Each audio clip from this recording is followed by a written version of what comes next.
හිතන්න බලන්න එක පිට එක ගිනුම් නැටි කරගන්න තැන ඉඳලා ස්ථාවරව ඉලක්කම් 6ක ආදායමක් ලැබෙන තැනට එන ගමනක්. ඒකේ රහස මොකක් වෙන්නේ නැතිද?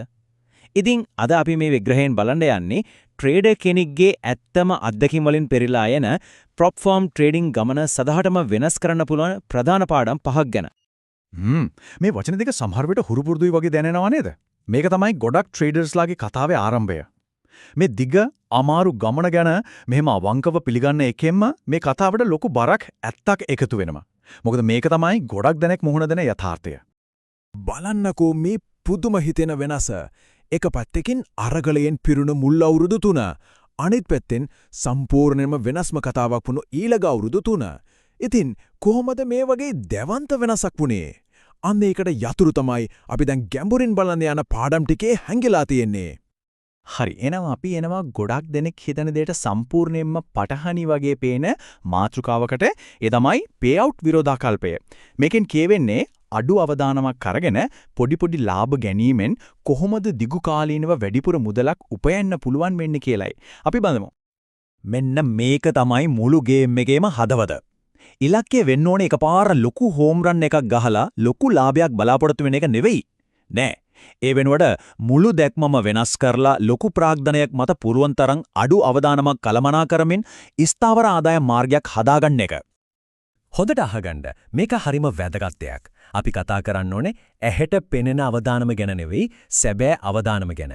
සාමාන්‍යයෙන් අවදානම මනින්නේ account balance එකෙන් ප්‍රතිශතයක් විදියටනේ නේද? ඒත් ඇත්තටම බලන්න ඕනේ එතන නෙවෙයි.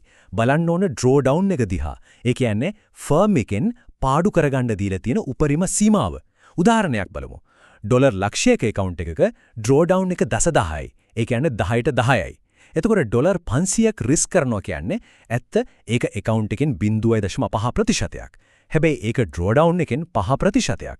ඒ කියන්නේ එක ට්‍රේඩ් එකකින් Tamanට හුස්ම ගන්න තියෙන ඉඩෙන් 5%ක්ම නැති කරගන්නවා වගේ වැඩක්. ඉතින් මොකක්ද මේ කියන payout උගුල? මේක තමයි prop firms tradersලා මානසිකව අල්ලගන්න පාවිච්චි කරන උපක්‍රමයක් කියලා කියන්නේ. අපි බලමු මේ මානසික ක්‍රීඩාව ඇතුලේ ඇත්තටම වෙන්නේ මොකක්ද කියලා. මේක චක්‍රයක් වගේ එකම දේ ආයෙත් වෙනවා. හරිම පුදුම දේ තමයි මේක පටන් ගන්නෙ ජයග්‍රහණයකින් pay out එකක් අරගෙන. pay out එක ගත්තම profit එක බිඳුව වෙනවනේ. ඊට පස්සේ පොඩි loss එකක් ගියත් ඔලුවට එන්නේ අයියෝ මම draw down එකේ කියන හැඟීම. අරගත්ත ලාභයේ සම්පූර්ණයෙන් මමතක වෙනවා. අන්න එතනින් තමයි revenge trade එකට පාර කැපෙන්නේ. අන්තිම ප්‍රතිඵලය account එක නැත්තටම නැති වෙලා යනවා. හරි. එහෙනම් කොහොමද මේකෙන් ගැලවෙන්නේ? උත්තරය ඇත්තටම හරිම සරලයි. ඒත් ක්‍රියාත්මක කරන්න තමයි අමාරු. ඒක තමයි ඉවසීම. payout එකක් ගත්තද ඊට පස්සේ ටික පැත්තකට වෙලා ඉන්න. හොඳම probability එක වැඩිම trade එකේ එනකල්ම ඉන්න. මොකද අලුත් cycle එක profit එකකින් පටන් ගත්තොත් අර මානසික පීඩනය මුලදිම නැති වෙලා යනවා. ඩොලර් 2000ත් ට්‍රේඩින් ස්ක්‍රීන් එකේදී නම් මේක නිකන් අංකයක් විතරයි. ඒත් ඇත්ත ජීවිතේ ඒක ගෙදර මාසෙක කුලිය වෙන්න පුළුවන්. වාහනේ ලීසින් එක වෙන්න පුළුවන්. සමහර විට මුළු මාසෙම වියදම් ටික. අන්න ඒ විදිහට ඒ මුදලට ඇත්ත වටිනාකමක් දුන්නම ඒක නිකම්ම withdraw නොකරින්න හිතෙන්නේ. ඉතින් මේක හොඳට මතක තියාගන්න ඕන දෙයක්. prop firm එකක තියෙන profit එක තමන්ගේ bank account එකට වැටෙනකල් ඒක තවම ඇත්ත සල්ලි නෙවෙයි. හරි. අපි දැන් payouts පිටිපස්සේ තියෙන psychology එක ගැන කතා කළා. දැන් අපි යමු තවත් ඒ වගේම බලවත් දෙයකට. ඒ තමයි තමන්ගෙන් තමන් අහන ප්‍රශ්න. මොකද අහන ප්‍රශ්නය වෙනස් කරපු ගමන් හිතන විදිහයි ලැබෙන ප්‍රතිඵලයයි දෙකම වෙනස් වෙනවා. ගොඩක් දෙනෙක් අහන වැරදි ප්‍රශ්නයක් තමයි මේ. මාකට් එකේ টොප් එක කොතනද? බොටම් එක කොතනද? මේක හරියට අනාගත වාක්‍ය කියන්න හදන්න වගේ වැඩක්.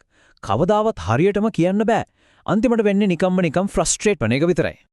හැබැයි ප්‍රශ්නේ මෙන්න මෙහෙම වෙනස් කළොත් ඉස්සරහට එන පැය 24 ඇතුළත මාකට් එක යන්න වැඩි ඉඩක් තියෙන්නේ උඩටද පල්ලෙහාටද?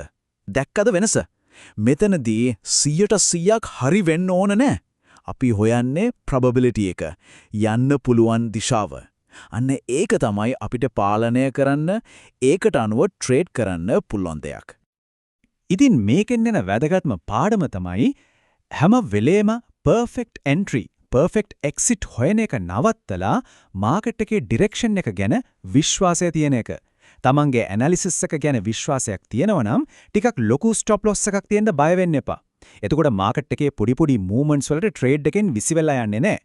මාකට් එකට හුස්ම ගන්න ඉඩක් ලැබෙනවා. හොඳයි. දැන් අපි මේ කතා කරපු හැමදේම එකට එකතු කරලා බලමු. මේ ටික එකට එකතු වුණාම තමයි දිගු කාලීන සාර්ථකත්වයක්. ඒ කියන්නේ කන්සිස්ටන්සි එකක් හදාගන්න පුරුවන් ගේම් ප්ලෑන් එක හැදෙන්නේ. එහෙනම් කන්සිස්ටන්සි එකට යන පාර මෙන්න. ඩ්‍රෝ ඩවුන් එකකින් පුංචි රිස්ක් එකක් ගන්න. නිතරම පේ අවුට්ස් ගන්න, ඒ ප්‍රොෆිට් එක ඇත සල්ලියක් කරගන්න. පේ අවුට් එකකින් පස්සේ එන මානසික උගුල ගැන සෑහෙන අවධානයකින් ඉන්න. පර්ෆෙක්ට් එන්ට්‍රි පොයින්ට්ස් වෙනුවට ඩිරෙක්ෂන් එක ගැන හිතන්න. අන්තිමට තමන්ගේ ඇනාලිසිස් එක විශ්වාස කරලා ඒකට ඉඩ දෙන්න. මෙන්න මේ ටික තමයි ඇත්තටම සාර්ථක ට්‍රේඩර් කෙනෙක් වෙන්න ඕන කරන යතුරු ටික. ඉතින් අවසාන වශයෙන් මේ ප්‍රශ්නය ගැන ටිකක් හිතන්න. ඇත්තටම මේ සෙල්ලම් කරන්නේ එකපාරක් ලොකු පෙවුට් එකක් ගන්නද? එහෙම නැත්නම් ජීවිත කාලයටම පවතින කන්සිස්ටන්සි එකක්, ස්ථාවර ආදායමක් හදාගන්නද? උත්තරේ තියෙන්නේ Taman ළඟමයි.